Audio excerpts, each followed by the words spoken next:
Now we are in the another module, that is strategies for big data architecture. So here we'll cover all modules, means all labs. So just open it. Here you have to read the instructions, right? And after that you have to simply try to answer the quizzes which are present over here.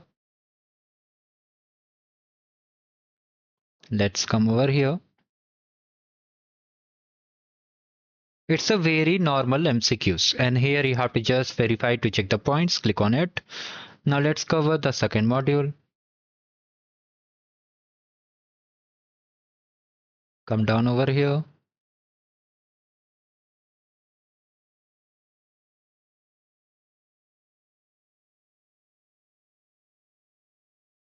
Now finally the last module. Also, all the resources are already available on the channel. If you want more goodies like Google Cloud Arcade, you can check the channel. So finally we completed all the modules. All the 3 modules are completed. So do like the video and just subscribe the channel.